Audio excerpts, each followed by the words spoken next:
cumpla con las expectativas de todos.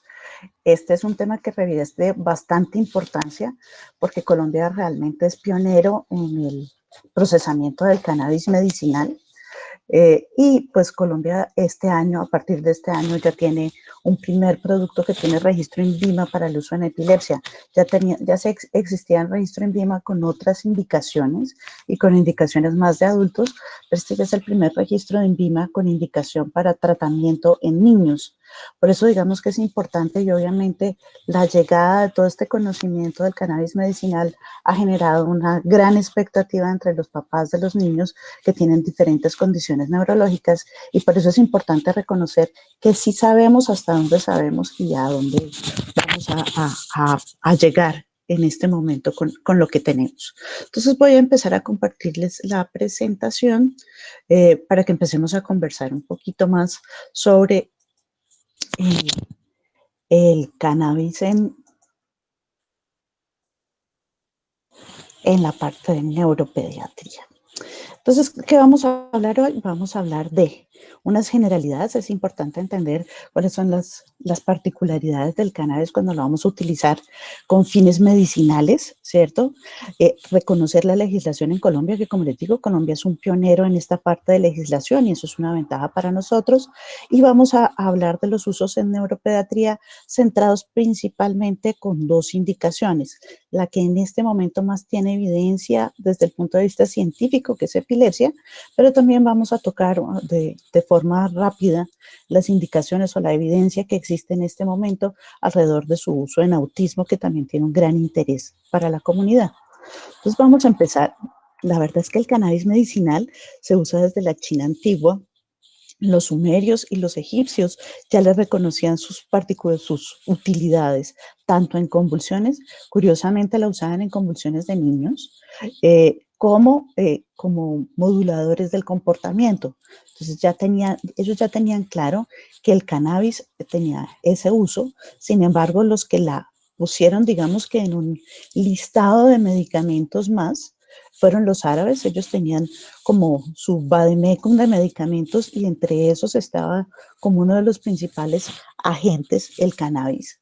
Sin embargo, ya hacia el siglo XIX se empieza a utilizar, particularmente se describe un caso de un niño de 40 días de vida que tenía unas crisis intratables y estos dos neurólogos llama la atención que uno de ellos lo reconocemos mucho, es uno de los padres de la neurología moderna, el doctor Gowers. Ellos describen el uso del cannabis como un elemento importante y que logró darle control a las crisis de este niño y luego hacen algunas pruebas más en otro par de niños y ellos lo describen y lo publican, digamos que es la primera publicación de la era moderna, llamémoslo así. En el siglo XX ya se empezaron a hacer otras pruebas diferentes, empezaron a hacerse aproximaciones, claro, con las limitantes que tenía por el efecto, claro, psicotrópico que tiene el cannabis, ¿cierto? La marihuana como tal, vamos a diferenciarla, digamos, con ese nombre para que podamos hacer diferencia del cannabis medicinal de la marihuana, que serían cosas diferentes, ¿cierto? Con las limitantes que tenía el uso de la marihuana por su efecto psicotrópico, ya en el siglo XX se empiezan a hacer varios estudios y se da como las bases. Sin embargo, el mayor conocimiento que tenemos de esta parte medicinal, pues ya aparece realmente ahora en el siglo XXI. Que es importante que reconozcamos, tenemos dos especies de las que se puede extraer cannabis medicinal, la sativa y la indica, valga decir, se extrae de la flor.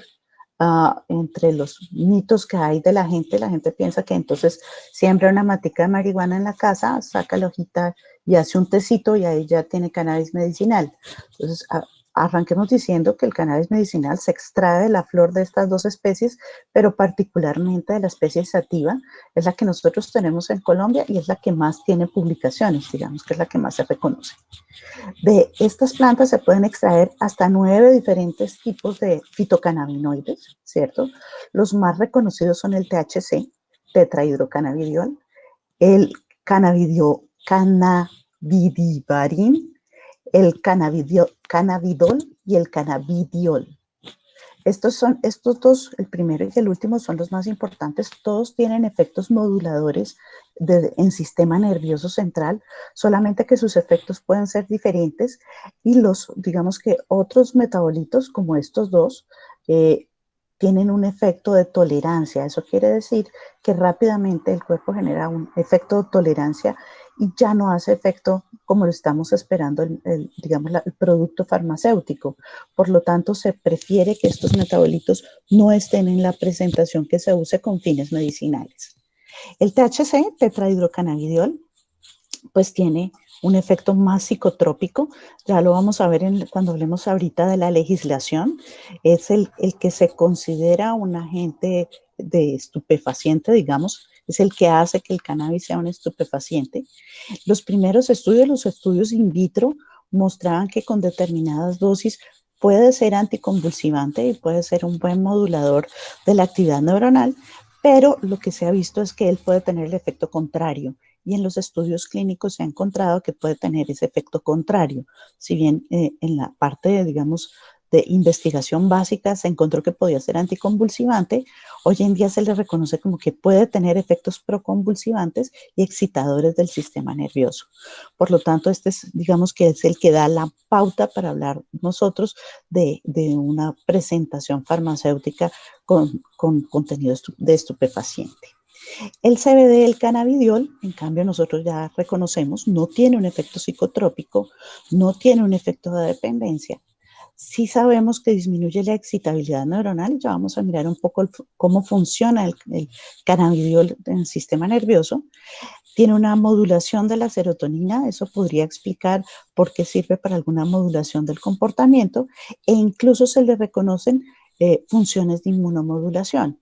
Por lo tanto, lo que se prefiere de todos estos derivados fitocannabinoides es que sea la preparación con fines medicinales, sea con base principalmente en CBD. Luego, en principio, en cannabis medicinal no deberíamos hablar ni siquiera de cannabis, sino de cannabidiol, que es el que tiene las propiedades farmacéuticas. Hablemos un poquito del sistema endocannabinoide. Nosotros tenemos en nuestro sistema nervioso dos tipos de receptores, el CB1 y el CB2. Ambos se ven estimulados tanto por el THC como por el CBD. Ya vamos a mirar que la distribución de estos receptores es amplia. Nosotros además tenemos un agonista endógeno, que es la anandamida.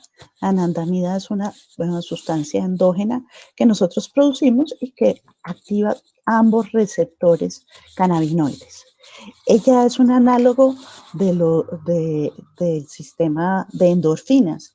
Por lo tanto, nosotros, digamos que una de las cosas que se activa cuando nosotros activamos el sistema de endorfinas interno propio de nosotros, eh, se van a activar también los receptores endocannabinoides.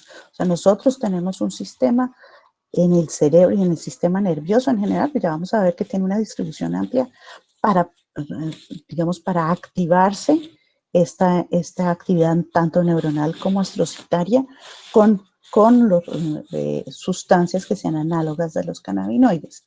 Nosotros producimos uno de forma propia, pero obviamente los cannabinoides que vengan exógenos, pues también van a actuar ahí. ¿Qué van a hacer entonces estos cannabinoides o la activación de estos receptores cannabinoides?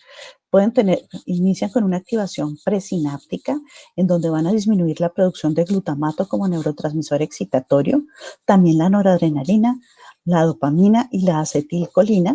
Eso hace que se regule tanto actividades, circuitos que tienen que ver con comportamiento, como los circuitos, por ejemplo, que tienen activación hacia la región prefrontal y además actividades de movimiento en los núcleos de la base, que puede ser lo que explica por qué sirven algunos trastornos del movimiento. También tiene una actividad postsináptica. En la actividad postsináptica lo que vemos es que activa la inhibición por GABA, es un análogo o digamos que se acopla al receptor de GABA A, aumentando la inhibición de la neurona postsináptica. Esto ayuda a disminuir la hiperexcitabilidad, pero a su vez también produce una activación de los receptores de serotonina. Ustedes saben que la serotonina es pues, el neurotransmisor que nosotros utilizamos o que tenemos para la modulación afectiva. Entonces tiene esta activación que permite hacer una modulación de varios de los sistemas que tienen que ver con el alertamiento y la emoción. Además, sabemos que es lo que va a explicar su efecto anticonvulsivante, que produce bloqueo en canales de sodio, potasio y calcio, tanto desde la parte presináptica como postsináptica. Esto también ayuda a la modulación de neurotransmisores, pero ayuda principalmente a la estabilidad de la membrana neuronal. Eh, y ayuda también en los procesos de recaptación y limpieza de la hendidura sináptica. A través de la actividad de canales de calcio, nosotros tenemos una actividad en donde fisiológicamente en la hendidura sináptica se hace una limpieza de lo que hay ahí para que no siga actuando, y al hacer este bloqueo, digamos, de los canales de calcio, se disminuye esa limpieza, sobre todo en lo que tiene que ver con metabolitos del GABA, facilitando que sea permanente la inhibición. Entonces, estos mecanismos son muy importantes para eso. Pero nosotros sabemos que en algunas formas de epilepsia, y de hecho en algunas de las teorías también relacionadas con otros trastornos del afecto, sabemos que existen teorías que nos hablan de la parte inflamatoria como un mecanismo importante desde lo fisiopatológico. En epilepsia claramente la inmunomodulación tiene un papel supremamente importante y se reconoce que la activación principalmente de CB1 y también de CB2 va a disminuir el factor de necrosis tumoral, el interferón gamma y la actividad, por ejemplo, de los COX-2, que van a ser moduladores de la parte inflamatoria. Ese es un mecanismo importante, por ejemplo, cuando hablemos de mecanismos asociados a la epilepsia, por ejemplo, en esclerosis tuberosa, donde se reconoce este como uno de los mecanismos de lesión. Entonces, tiene unas funciones muy importantes y tiene una activación muy importante en el sistema nervioso. ¿Dónde lo vamos a encontrar? En la corteza, principalmente en el hipocampo y en la corteza frontal y prefrontal. Eso, digamos que habla de por qué se puede hacer modulación del comportamiento, modulación del afecto, y obviamente son áreas de alta epileptogenicidad. Lo vamos a tener en los núcleos de la base y en el cerebelo. Eso favorece entonces la modulación del movimiento y por eso probablemente su uso en movimientos anormales, y en otras alteraciones del movimiento. Lo vamos a encontrar en el hipotálamo, disminuyendo la producción de prolactina, en la médula espinal como un modulador de las vías de dolor, disminuye digamos que aumenta el umbral al dolor y modula entonces la respuesta al dolor. Por eso su uso, de hecho, es probablemente el más conocido y el que más se maneja hace mucho tiempo, que es como un modulador para el dolor. Y en sistema vegetativo principalmente hace un cambio en el tono del músculo liso, y tiene un efecto principalmente como regulador del tono vesical. En vejiga neurogénica espástica tiene una utilidad importante. Entonces miremos qué es lo que hay de legislación. Colombia es tal vez el primer país de Latinoamérica que hace una legislación. Hay una ley de julio del 2016, que digamos que la parte más importante de esa norma es hablar que el Estado es el supervisor de toda la actividad relacionada con el cannabis medicinal, con la producción de semillas, la producción de la planta, el procesamiento, la fabricación y la venta, la expedición de licencias para producir el cannabis medicinal y la expedición de licencias para la investigación del cannabis medicinal. Entonces, digamos que aquí ya se abre un primer marco jurídico que nos dice, bueno, el Estado va a ser el que regule todo esto a través de INVIMA y del Fondo Nacional de Estupefacientes, en asocio con el Ministerio de Justicia y el Ministerio del Interior y el Ministerio de Salud. Entonces, ya digamos que hay una normatividad que dice, mire, vamos a revisar y el Estado será supervisor de cómo va a funcionar eso. En el año 2017 tenemos el decreto 613, que ya formalmente reglamenta el uso del cannabis con fines médicos, con tanto con su uso, y desde el punto de vista terapéutico como su uso con fines científicos y de investigación. Asegura el acceso a este tipo de medicamentos, que debe ser un acceso informado en riesgos y beneficios para el paciente. eh, Legaliza o organiza formalmente la producción de todos los medicamentos que contengan cannabis como un elemento medicinal, eh, ordenando que ninguno de estos tipos de medicamentos pueda hacerse de forma, digamos, fuera de la norma. Todos los medicamentos que tengan cannabis desde el punto de vista medicinal deben estar registrados en INVIMA, debe tener en su etiqueta las concentraciones que manejan, sean de fabricación artesanal, que es el que más conseguimos en Colombia, la fabricación del extracto de la flor, ¿cierto? Que se hace de forma artesanal, como el que se vaya a hacer ya de forma, digamos, de síntesis en laboratorio, llamémoslo así. Eh, Regula quiénes pueden tener licencia, quiénes pueden ser fabricantes, eh, y hay una cosa muy importante y es que define cuál va a ser el cannabis que va a tener un contenido psicoactivo y cuál no. El cannabis con contenido psicoactivo se considera el que tenga una concentración de tetrahidrocannabidiol, de THC, mayor al 1%. Y ese es el que va a estar estrechamente vigilado por el Fondo Nacional de Estupefacientes. Quien quiera producir medicamentos con base en cannabis medicinal debe estar registrado en una base de datos del Fondo Nacional de Estupefacientes y del INVIMA, debe demostrar que tiene la capacidad para eso y debe mostrar exactamente cuál es su proceso de fabricación y debe informar cómo es que hace el extracto y en sus productos farmacéuticos debe estar la concentración.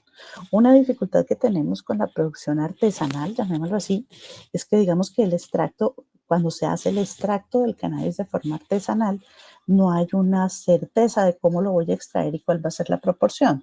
Quien lo hace, pues lo sabe, pero digamos que eso hace que varíe la concentración y la proporción.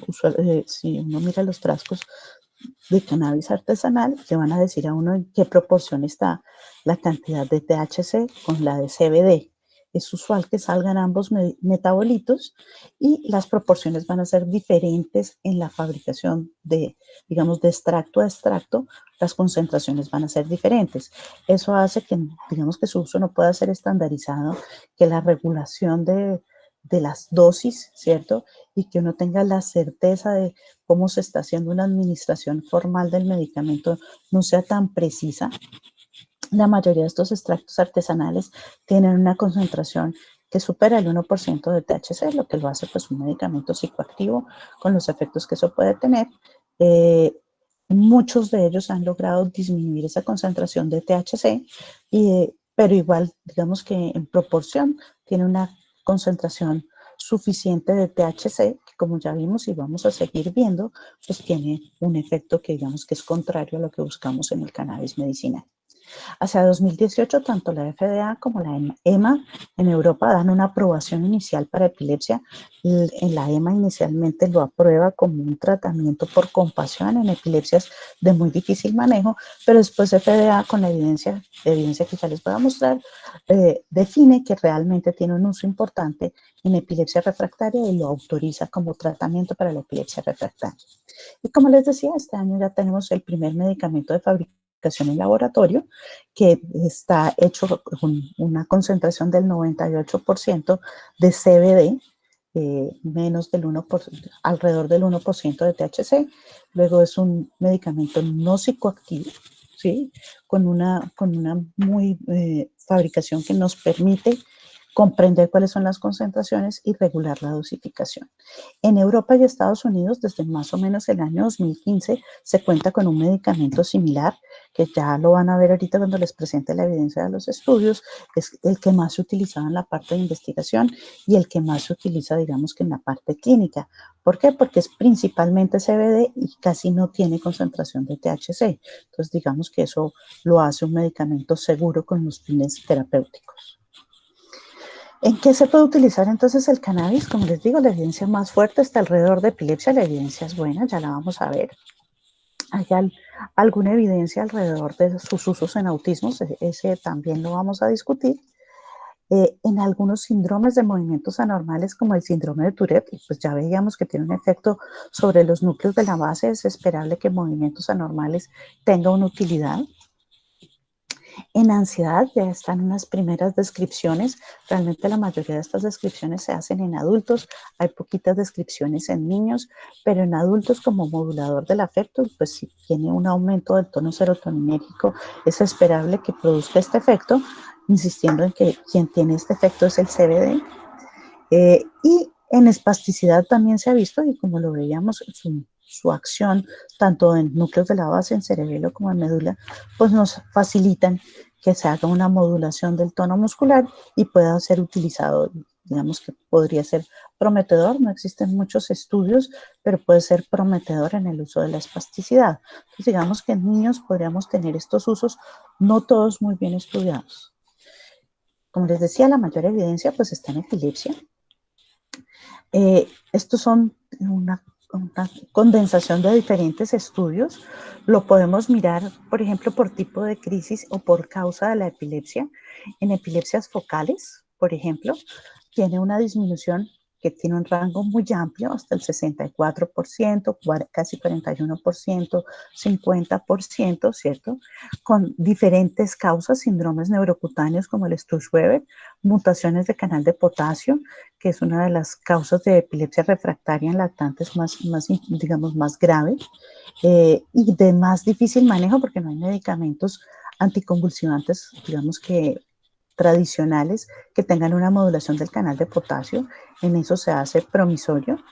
En otras formas de malformaciones de la corteza, como el síndrome de Aicardi, también pues, podría tener un efecto importante. Como ustedes ven, hay unos estudios que los hicieron con extracto de cannabidiol únicamente, que puede ser extracto de cannabidiol de tipo artesanal, y otros que se hicieron con el medicamento formal, que es 98% CBD, que es el que se encuentra en Estados Unidos y Europa, el Epidolex. También en crisis focales o en síndrome de Lennox-Gastaut asociado a esclerosis tuberosa, pues también se vio una disminución de casi el 50% de las crisis, y una cosa que es importante es que hay un efecto sostenido en el tiempo. Las primeras dosis nos hablaban de dosis que hoy se consideran un poco altas, 25 hasta 30, incluso hasta 50 miligramos por kilo día. Ya vamos a verlo cuando hablemos de los efectos adversos, que obviamente, y como con todos los medicamentos, entre la dosis sea más alta, pues mayor probabilidad de efectos adversos. Por eso digamos que en la medida que se ha ido perfeccionando y reconociendo mejor el uso del cannabis medicinal, pues hemos ido dando un alcance a las mejores dosis. Si lo miramos por síndromes epilépticos, menos mal, este es un síndrome bastante exótico, las crisis parciales migratorias del lactante. Este es un reporte de caso en donde tenían un lactante. Esta es una epilepsia de muy difícil manejo, no responde a ningún anticonvulsivante conocido, no responde a otras terapias como dieta cetogénica, como el uso de corticoides, como ACTH. De hecho, se utilizan cosas poco usuales como fabricación artesanal de bromuros. Si ustedes recuerdan la conferencia de epilepsia, les conté que eso era lo que tomaba María para su epilepsia. O sea que realmente nos toca devolvernos en la historia para hacer el manejo de esta forma de epilepsia, que aún así es de muy difícil manejo. Ellos hacen el reporte de un caso de un niño que evidentemente ya había sido refractario a todo, incluyendo los bromuros, y finalmente le dan un tratamiento de más o menos 5 semanas, y en esas 5 semanas con Epidolex, a una dosis relativamente alta, 25 miligramos por kilo, eh, como medicamento adjunto, y eso es importante. Todos estos estudios están hechos como medicamento adjunto. Eso quiere decir, y algo que decíamos en la primera conferencia, todavía no existía ningún medicamento que reemplace los fármacos anticonvulsivantes tradicionales. Esta es una terapia adjunta, eso quiere decir que a los medicamentos tradicionales yo les sumo el cannabis y vamos a obtener estos resultados que se ven. Entonces, hechos que contaban que de 10 a 15 crisis por día, bajó más o menos unas 5 crisis por semana, con una mejoría notable en neurodesarrollo. Entonces, digamos que eso, claro, para una cosa tan particular, pues es solamente una descripción, pero en una forma tan agresiva de epilepsia como esa, es un dato supremamente importante. En síndrome de Doseo o epilepsia mioclónico con crisis mioclónico-atónicas, que es predominantemente en preescolares, se han hecho varias descripciones de series de casos en donde se puede encontrar inicialmente una disminución de casi el 60% de las crisis, solamente que con el paso del tiempo y hacia las 48 semanas de uso puede bajar esa efectividad. Ellos también utilizaron Epidolex a dosis altas, casi de 30 miligramos por kilo. Ya vamos a ver que estos son los dos síndromes que tienen más evidencia, y en este momento son los que digamos que tienen la principal indicación, el síndrome de Dravet, que corresponde a una mutación del canal de sodio que produce crisis inicialmente facilitadas por fiebre, luego crisis afebriles mioclónicas y de muchos tipos. Es una epilepsia de lactantes preescolares y escolares. Es una epilepsia de un manejo muy complejo. La mayoría de los medicamentos empeoran las crisis porque tienen una acción sobre canal de sodio. Reconocemos hoy en día una respuesta aceptable con el uso de dieta cetogénica como un tratamiento alterno, digamos, a politerapia, igual no se suspende la politerapia, luego una disminución entre el 43 y el 56% de las crisis y que más o menos el 45% de los pacientes disminuyan más del 50% de las crisis, es una cosa muy importante para un niño con síndrome de Dravet. Los estudios principalmente se han hecho con Epidolex en dosis entre 10 y 20 miligramos por kilo día como terapia adjunta. Y este es tal vez el síndrome que tiene más estudios sobre titulación y dosificación. Se ha encontrado que no existe en principio una diferencia marcada, no hay una diferencia estadística entre dar de 10 miligramos por kilo día a dar 20 miligramos por kilo día, solamente que en la medida que yo llego a los 20 miligramos por kilo día, sí puedo encontrarme más efectos adversos y ya vamos a hablar que la duración del tratamiento usualmente tiene relación con la presencia o no de efectos adversos. Como les decía, el otro síndrome epiléptico que tiene una evidencia importante, con muy buen grado de recomendación, es el síndrome de Lennox-Gastaut. También es una encefalopatía epiléptica con crisis generalizadas, principalmente para preescolares y escolares. En los diferentes ensayos clínicos controlados que se han hecho en síndrome de Lennox-Gastaut, se ha encontrado un control de crisis que va desde el 48, incluso hasta el 60% de las crisis. Eso en síndrome de Lennox-Gastaut es una ganancia inmensa. También los estudios se han hecho con Epidolex en dosis entre 20 a 30 miligramos por kilo día, nuevamente como terapia adjunta. Nuevamente recordando que entre más alta la dosis, pues mayores los efectos adversos. Aquí tampoco se encontró una diferencia estadística entre dar 20 a dar 30 miligramos por kilo día y digamos que sí muestra una marcada mejoría. Hay que mencionar que estos dos síndromes, que son síndromes que los consideramos encefalopatías epilépticas, o sea, formas de epilepsia graves que afectan el desarrollo intelectual y el desarrollo psicomotor cognitivo de los niños, la mejoría no solo se ve reflejada en control de crisis, sino en mejoría de algunos aspectos cognitivos. Ya lo vamos a mirar cuando hablemos de calidad de vida.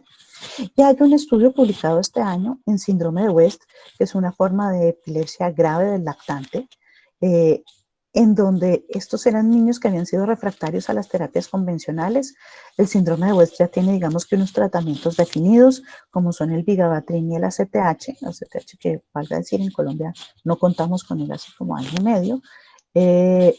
Pero en el síndrome de West, digamos que también se hizo como una evaluación. Estos eran pacientes a los que ya se había intentado tratamiento con otras terapias reconocidas para síndrome de West.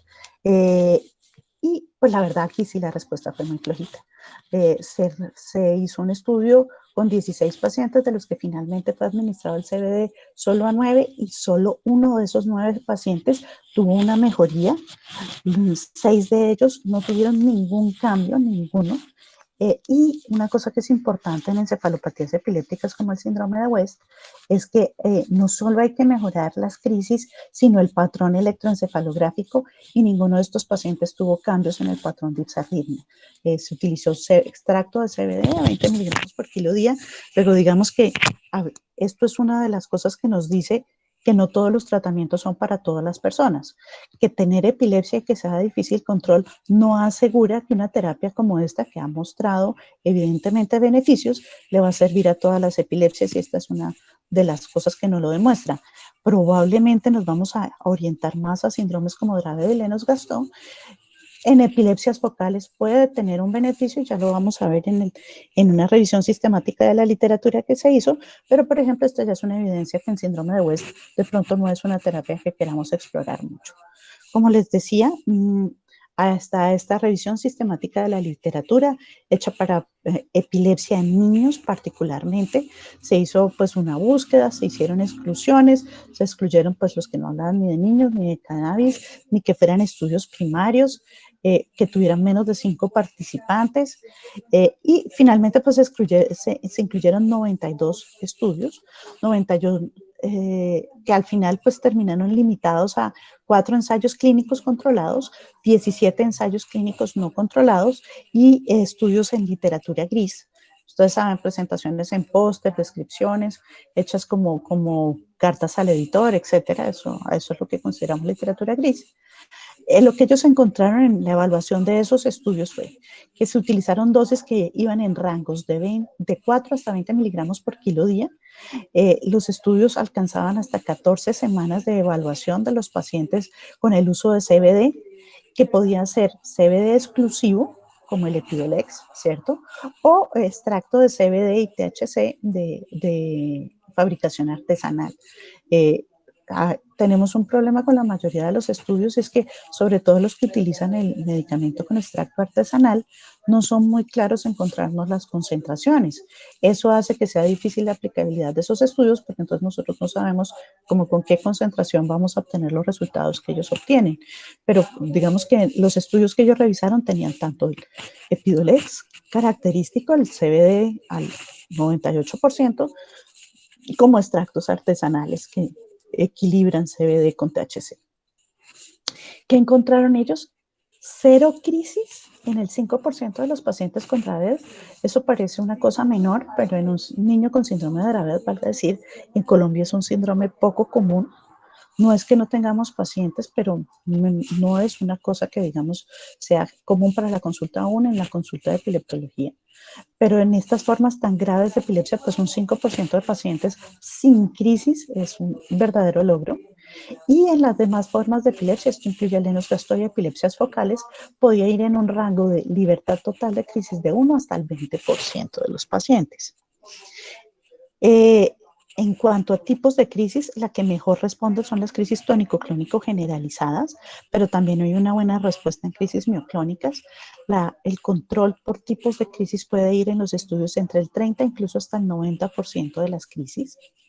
De lejos en los síndromes, pues obviamente los que mostraron una verdadera diferencia, lo que muestra esta revisión sistemática de la literatura es que cuando yo cojo todos los niños con epilepsia y miro su respuesta con cannabidiol, no hay una verdadera diferencia estadísticamente significativa.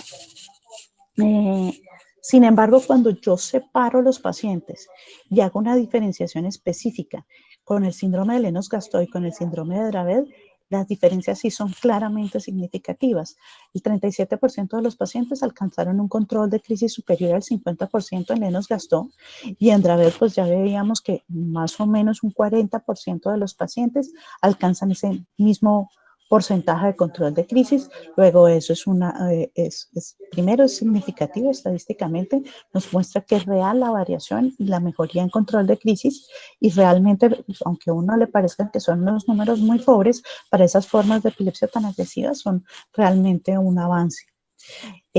En cuanto a calidad de vida, los ensayos clínicos controlados no mostraban una diferencia significativa en las descripciones cuando se habla con la familia y digamos que la consideración subjetiva de la familia, y en los ensayos clínicos no controlados sí se vio que había una mejoría en la calidad de vida de los pacientes, eso ya lo vamos a discutir. Los resultados son contradictorios en la mejoría del sueño de los pacientes con epilepsia. Lo que se ve es que si yo utilizo dosis altas por encima de 30 miligramos por kilo, pues lo que voy a hacer es favorecer apneas del sueño, pero con dosis más bajas, alrededor de 10 miligramos por kilo, sí podría encontrar yo mejoría en el patrón de sueño. Luego, digamos que también esto es una cosa que es dosis dependiente.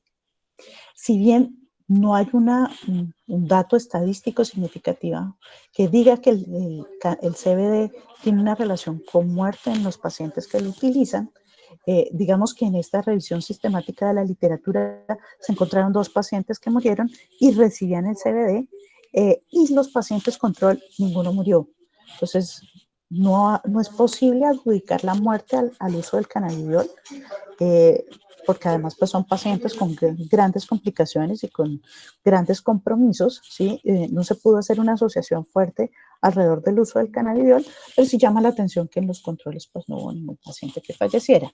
Tanto como que se pueda decir que esto va a producir muerte, lo que sí sabemos es que las crisis agresivas y recurrentes sí pueden llevarnos a la muerte y no se hizo una relación, pero digamos que es una anotación. Claro, esto no es inocuo, esto tiene interacciones y tiene efectos adversos, no es que esto es una maravilla y entonces ahora sí encontramos la cura mágica. Hay que ver, por ejemplo, cuando estamos hablando de epilepsia, con qué medicamentos lo vamos a relacionar. Puede potenciar los efectos del fenobarbital y la fenitoína. Eso incluye potenciar los efectos adversos como la somnolencia, la irritabilidad, la ataxia. Reduce las concentraciones de clonazepam y de tosuximida. Pues debe ser una ventaja que en Colombia no tengamos la de tosuximida, entonces ya no tenemos ese problema, pero digamos que reduce sí la efectividad del clonazepam. Las dos interacciones, digamos, que más preocupan o son más llamativas son con el valproico. De lejos, ambos tienen, tanto el cannabidiol como el valproico, tienen un metabolismo hepático. Lo que se ha visto sobre todo con las presentaciones artesanales es que aumenta los efectos psicotrópicos, probablemente aumenta las concentraciones de THC plasmáticas y eso hace que se aumenten los efectos psicotrópicos. Puede producir alteración de la función hepática y disminuye la eliminación de CBD, que puede estar en relación con el aumento de la somnolencia.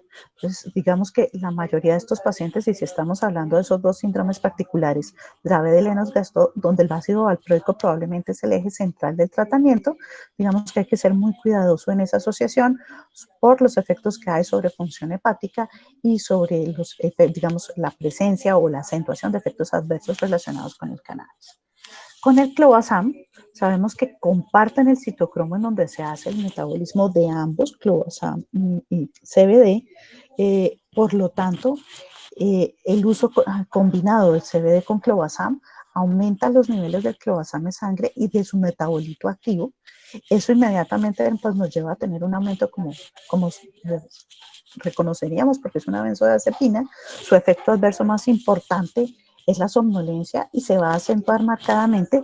Luego hay que ser muy cuidadosos con la somnolencia porque este puede ser una cosa que se ve deleteria y realmente pues los papás no solo quieren ver control de crisis, sino ver que su hijo mejora en otros aspectos. Pero es llamativo que los estudios lo que han mostrado es que esa interacción con el aumento del metabolito activo del clobazam tiene un efecto muy importante como en control de crisis, como anticonvulsivante. Entonces, digamos que es difícil hacer una titulación en donde no dé tanta somnolencia, pero claramente sí se reconoce la asociación de clobazam con cannabidiol como una asociación sinérgica para el control de las crisis epilépticas. Entonces, si bien tienen unas interacciones que son importantes y que hay que vigilar, claramente se reconoce que esa asociación sí tiene un efecto muy importante sobre el control de las crisis epilépticas. Como les decía, en calidad de vida, pues los estudios han mostrado que evidentemente, sobre todo cuando se hacen estudios más de tipo cualitativo que cuantitativo, los padres reconocen una mejoría en el alertamiento, por eso es tan importante que uno maneje ese efecto adverso de la somnolencia, claro, y en la medida en que disminuyen las crisis, el niño no está teniendo muchas crisis al día. Claro que eso también mejora, digamos, da tranquilidad a la familia en cuanto a las lesiones y a las complicaciones que puede tener la presencia de tantas crisis. Pero sí, digamos que una de las cosas que más se reporta es mejoría en el alertamiento. Los papás dicen que está más activo, que está más despierto, que comprende mejor, que tiene mejores capacidades comunicativas. Así formalmente en escalas de desarrollo del lenguaje no se vea un cambio significativo, los papás sí notan que tienen mayores habilidades y mayor intención comunicativa. Mejora el patrón de sueño, como decíamos, que es un efecto dosis dependiente.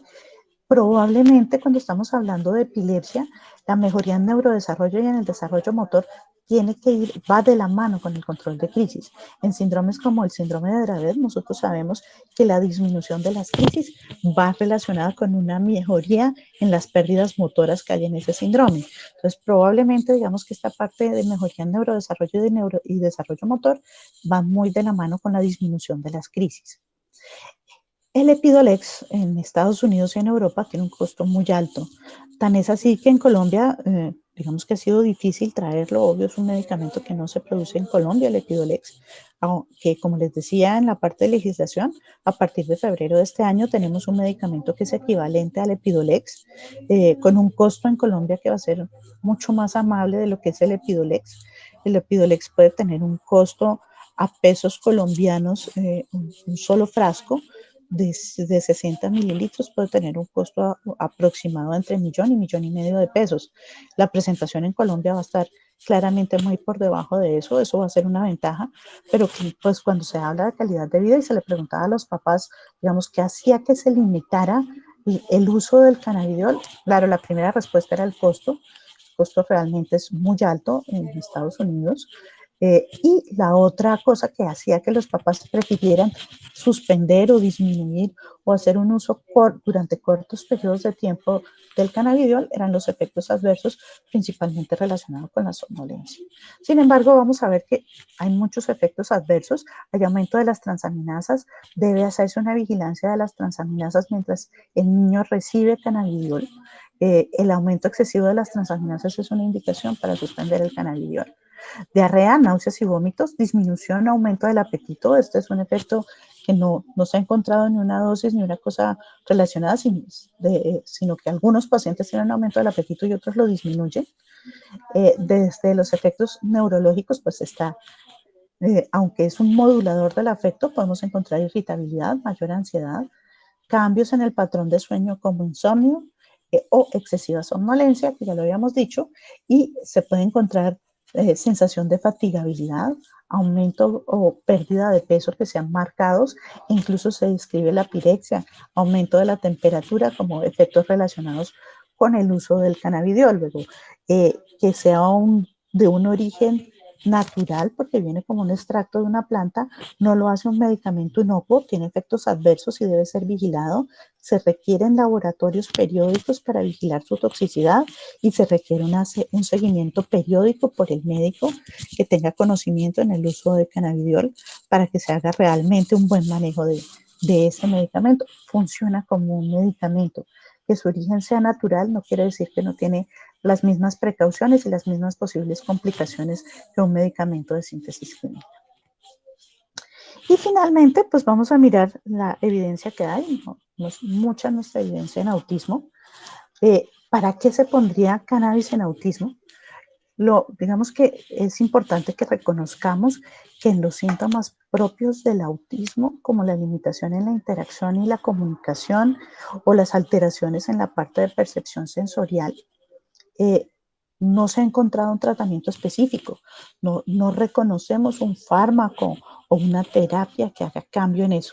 Probablemente lo único que hace modificación en esos, digamos, en esos síntomas cardinales del autismo, definitivamente son las intervenciones terapéuticas, ¿cierto? Eh, pero claro, nosotros sabemos que los fármacos se utilizan en síntomas que llamamos comórbidos en los niños con autismo, como la agresividad, las autolesiones, las heterolesiones, ¿cierto? En la misma epilepsia, la correlación entre epilepsia y autismo va entre el 40 hasta el 60% de los pacientes van a tener ambas condiciones, lo cual empeora ambas condiciones. Quien tiene epilepsia y autismo tiene síntomas del autismo más acentuados, tiene mayor limitación cognitiva, asociada a su autismo, y quien tiene autismo y tiene epilepsia probablemente va a tener más complicaciones. Y la epilepsia de esos pacientes con autismo es de más difícil control. Entonces digamos que eso es un síntoma comórbido que ya vimos que aquí sí, ya reconocido, tenemos una evidencia suficiente que muestra que sí, que vamos a tener una mejoría en la epilepsia. También se busca mejorar la inquietud y la hiperactividad de estos niños. Y una cosa que es muy común, lo discutíamos la semana pasada en unas revisiones que tuvimos con el grupo de pediatría y el Ministerio de Salud, y es que una cosa que es comórbida y es muy importante en los niños con trastorno del espectro autista son los trastornos del sueño, que son digamos que son un factor que influye determinantemente en el comportamiento de los niños. Entre más problemas de sueño tenga, pues más hiperactividad y más agresividad vamos a encontrar en estos niños. Se nos olvida averiguarlos, se nos olvida manejarlos, pero son muy importantes en el niño con trastorno del espectro autista, por lo tanto, digamos que son síntomas importantes a tener una modulación. Sin embargo, algunos plantean que en síntomas centrales del autismo, como los trastornos de la comunicación o como en algunas alteraciones del comportamiento, el cannabis, otra vez centrándonos en CBD, porque sabemos que tiene efectos psicotrópicos, el THC, centrados en CBD, pues es posible que también tenga un efecto sobre estos dos síntomas centrales del trastorno del espectro autista. Que se ha visto la mayoría de estos estudios son estudios de series de pacientes, estudios descriptivos de series no muy grandes de pacientes. Digamos que la evidencia aquí no es muy fuerte. En epilepsia la evidencia está, sobre todo en síndrome de Lennox-Gastaut y Dravet, está hecha sobre ensayos clínicos dobles ciegos controlados. Pero aquí en trastorno del espectro autista la verdad es que son series de pacientes, la evidencia no es muy fuerte. Sin embargo, lo que muestra evidentemente es que hay una marcada mejoría en los comportamientos de hiperactividad, inatención e impulsividad. A lo mejor si los separamos no tanto en inatención, pero sí en hiperactividad e impulsividad, sí va a tener una mejoría que es importante. Disminuye marcadamente las autolesiones, ¿cierto? Estos hijos que a veces se agreden, se golpean, se muerden, es la mejoría en eso, que es un comportamiento que es tan disruptivo y tan preocupante para los padres, porque pues nadie quiere ver a su hijo lesionándose. Sí parece tener un efecto importante. Está escrito que hasta el 60% de los pacientes que lo reciben van a tener una mejoría en los trastornos del sueño, van a tener un sueño más reparador que les permite también, de paso, mejorar en cosas de comportamiento y describen hasta el 64% de mejoría en síntomas que tienen que ver con ansiedad. Pero como decíamos, en esos síntomas centrales del trastorno del espectro autista, nuevamente en series muy escasas de pacientes, ¿sí? Se ha descrito hasta un 47% de mejoría en aspectos de la comunicación. No son explícitos en decir si en una comunicación verbal efectiva o mejora, por ejemplo, la capacidad de comunicación no verbal o es una mejoría, digamos, en la capacidad de comprensión del uno con el otro, no son explícitos en qué, pero dice que mejoran las habilidades comunicativas y que disminuye en un porcentaje que no es mucho, pero para algunos niños eso es una ganancia importante, los comportamientos disruptivos. Entonces, puede que sea útil, solamente que la evidencia en este momento en trastorno del espectro autista no es una evidencia fuerte que nos haga pensar que va a ser así. Valga decir que la mayoría de estas descripciones, estas series de casos en autismo, se hicieron con cannabis artesanal, que como les digo, recuerden que no todas las presentaciones artesanales tienen la misma concentración y la misma relación de THC con CBD. Es posible que, como decimos, pues se mejoran algunos síntomas, y lo que ha mostrado es que se pueden disminuir la dosis de otros medicamentos moduladores del comportamiento como antipsicóticos. Sin embargo, está descrito que se aumenta la ansiedad, tengan problemas de sueño, se presenta incluso psicosis y hasta calambres, y algunos plantean que incluso mayor dificultad en los procesos de mejoría con la parte terapéutica. La discusión está en que como los estudios no son estandarizados, porque el medicamento que se utiliza no es el mismo para todos ni tiene las mismas concentraciones, que estas presentaciones artesanales a veces tienen un poco más de cantidad de concentración de THC con efectos psicotrópicos, a lo mejor estos efectos que se han encontrado malos, adversos en el manejo de los niños con trastorno del espectro autista se deban a que se utilizaron preparaciones con mayor concentración de THC, pero eso es sencillamente una teoría porque no, en la mayoría de estas series de casos no está explícita la concentración que tenían las preparaciones ni la relación de THC con CBD que se utilizaba. Entonces, es posible que digamos que sea más promisorio, que tenga mejores efectos si podemos utilizar un medicamento que tenga predominantemente solo CBD. Sin embargo, pues este también es un planteamiento teórico, no lo sabemos. Lo que se ha visto es que yo puedo tener tanto mejoría como efectos colaterales importantes en comportamiento. Digamos que en este momento hablar de su uso en autismo sería, digamos que decir que no sabemos exactamente hacia dónde se va a inclinar la balanza en ese paciente. Como podríamos tener una mejoría, podríamos también tener efectos más malos. Entonces, como conclusiones, vamos a ver que pues, claramente hemos reconocido que el cannabidiol, el CBD, es el que muestra mejores resultados como un tratamiento medicinal. Evidentemente es un neuromodulador. Desde el punto de vista de la investigación básica nos ha mostrado que regula y organiza la funcionalidad del sistema nervioso en diferentes puntos y eso lo hace prometedor en diferentes patologías. Eh, Claramente los ensayos clínicos controlados nos demuestran que hay un beneficio en el control de crisis en dos formas particulares de epilepsia, el síndrome de Lennox-Gastaut y el síndrome de Dravet, sin que podamos decir, digamos que los estudios también nos muestran un posible beneficio en otras formas de epilepsia refractaria, pero los que tiene evidencia fuerte y que la hace recomendarse en este momento como una terapia complementaria es el síndrome de Lennox-Gastaut y el síndrome de Dravet. De lejos en este momento es una recomendación dentro del armamentario terapéutico en estas dos formas de epilepsia. Y pues los beneficios en otras patologías pues aún siguen siendo desconocidos para nosotros. No tenemos una certeza completa de hasta dónde llega realmente el beneficio. Si nosotros hacemos un cambio en la preparación, vamos a obtener mayores beneficios. Eso no lo sabemos y pues los estudios aún son poco concluyentes para decirnos que vamos a tener la misma certeza que tenemos hoy en epilepsia de las ventajas y los beneficios del uso del cannabis medicinal. Sin embargo, lo que nos muestra es que puede ser prometedor en alguna de estas patologías. Y eso era lo que yo quería contarles para hoy. Muchas gracias por acompañarme. Doctora Uzcategui, muchísimas gracias por su excelente presentación. Yo quiero no solo agradecerla, sino felicitarla a usted y a los neurólogos que trabajan en este nuevo campo con las sustancias cannabinoides, buscando solución a un problema tan grave y de tan grandes repercusiones en la salud infantil y la de las familias. Es claro que no hay una evidencia contundente cuando hablamos desde el punto de vista cuantitativo, pero con una mirada holística hacia el tratamiento de este tipo de enfermedades, me parece que los aportes y las vivencias desde lo cualitativo son muy esperanzadoras. Voy a mirar el chat, hay ya algunas preguntas que me permito transmitirle. La profesora María Luisa Cárdenas dice que la alteración de las transaminasas se presenta al cuánto tiempo del uso del cannabinoide y revierte al suspender el tratamiento. La reversión sí se reconoce claramente al suspender el tratamiento o al suspender las asociaciones.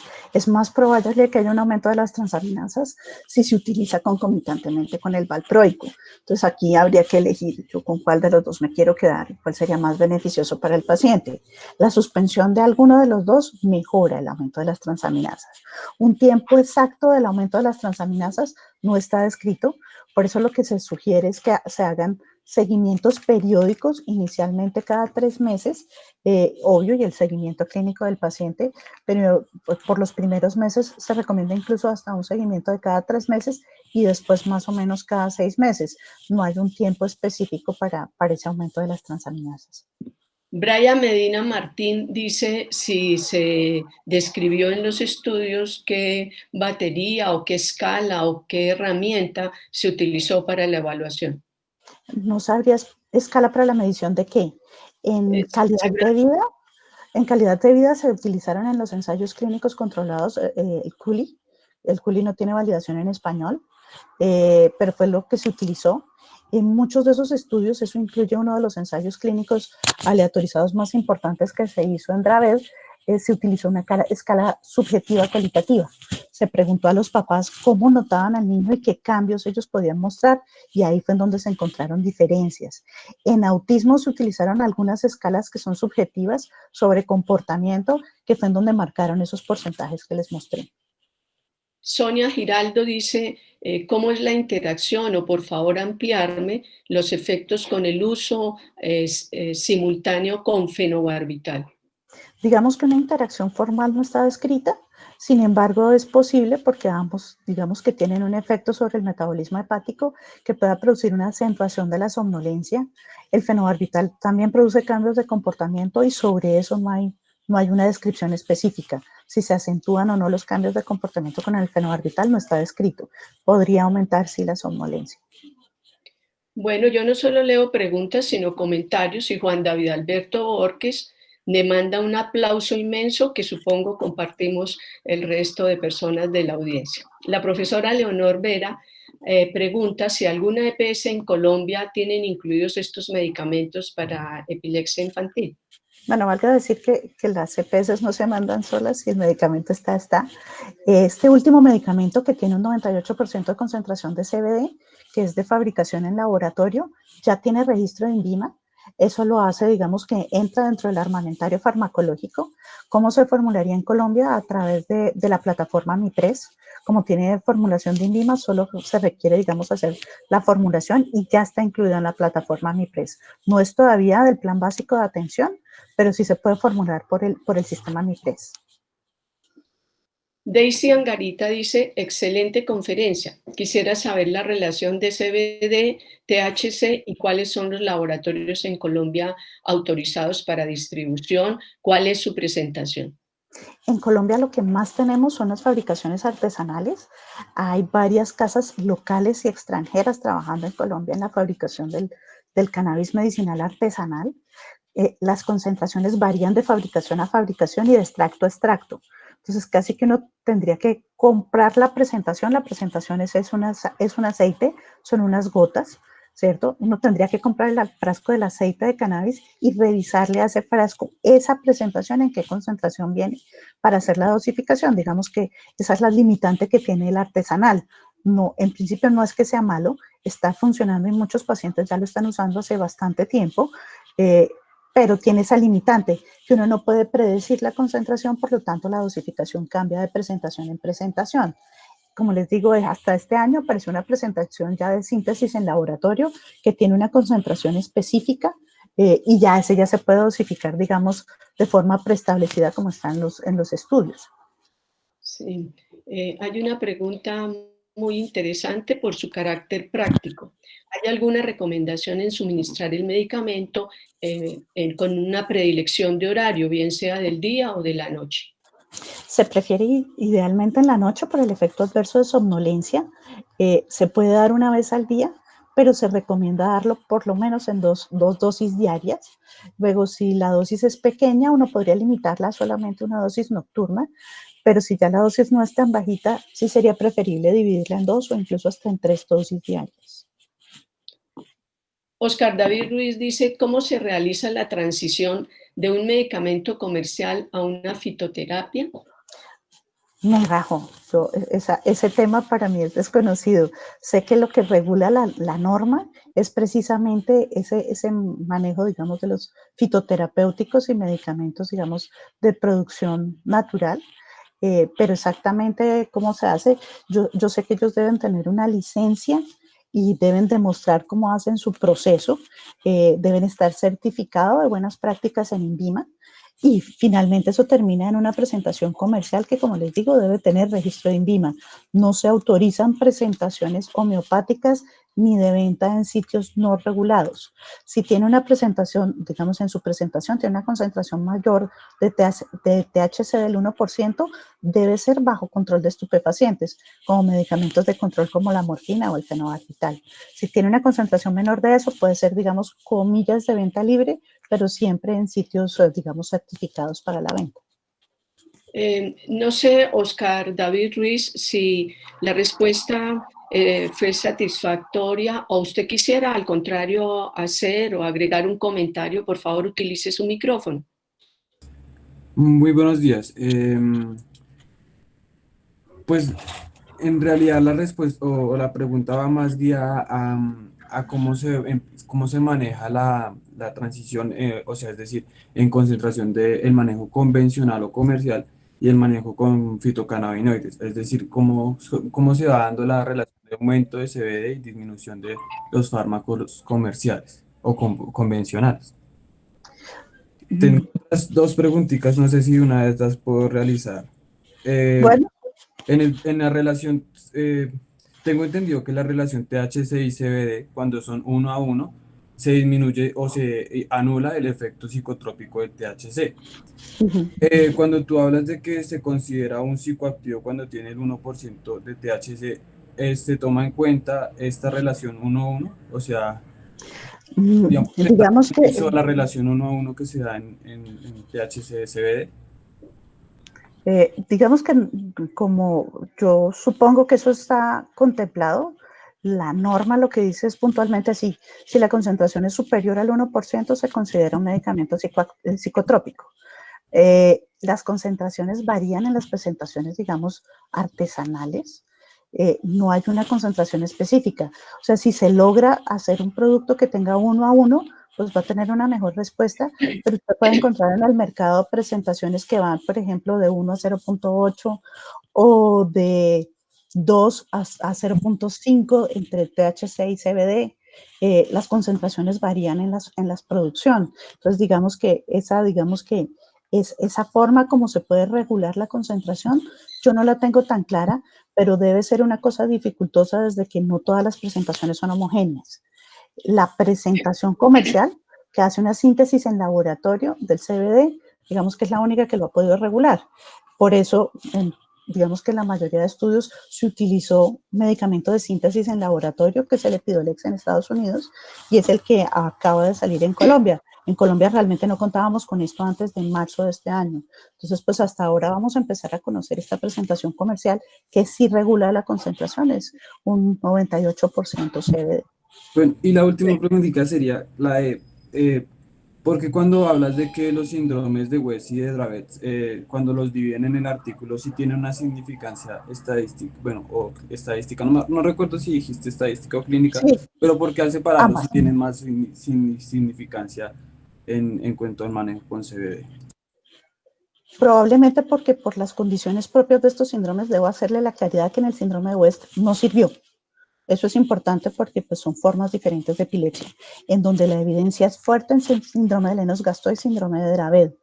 ¿Por qué? Probablemente por los tipos de crisis que ellos tienen, por las características de la epilepsia, por la fisiopatología probablemente que se relaciona en ellos, ¿cierto? Que son múltiples mecanismos diferentes a otras formas de epilepsia. Lo que sí es cierto es que cuando yo reviso los pacientes con solo esas formas de epilepsia, es claro el beneficio que tienen. Si yo los echo a todos en un solo saco, de pronto no tiene tanta fuerza la evidencia, pero cuando los separo a esos grupos, sí, definitivamente la evidencia es muy fuerte y es significativa y hay ensayos clínicos controlados que soportan su beneficio en síndrome de Lennox-Gastaut y síndrome de Dravet. Por eso en este momento son las indicaciones en Colombia y en Europa y en Estados Unidos, son la indicación para cannabis. Bueno, tenemos aquí una pregunta que a mi entender estaría más enfocada para pacientes adultos, pero me gustaría satisfacer la curiosidad de Marta Lucía Cardona. ¿El cannabis también se puede utilizar para las jaquecas y el glaucoma? De ojo, no me comprometo, no sé mucho. Hay algunas descripciones para dolor crónico, evidentemente, y unas muy pocas en cefalea. Confieso que no encontré ninguna descripción en niños. Está escrita evidentemente para adultos, en cefalea crónica, en migraña crónica. Si hay algunas descripciones de su uso como analgésico, digamos, pero en niños no encontré, yo no encontré ninguna descripción. Es posible que exista, yo no la haya encontrado, pero no la encontré. Hay un par de preguntas más que pido excusas no poder satisfacer en consideración a que el tiempo realmente se nos agotó, estamos excedidos. Quiero de nuevo agradecer a la doctora Angélica Uzcategui por haber estado con nosotros a través de esta serie de conferencias. Fue muy enriquecedor para los asistentes el conocimiento que usted tan hábil y didácticamente supo exponernos. A todos los asistentes, mil gracias por haber estado de nuevo con Salud UNAL Contigo, programa de la Facultad de Medicina para la comunidad académica. Los invitamos a seguir acompañando nuestras series, tanto en la mañana como en la tarde, les deseamos un resto de día muy feliz para todos. Doctora Angélica, un abrazo con profundo agradecimiento. A usted, muchas gracias.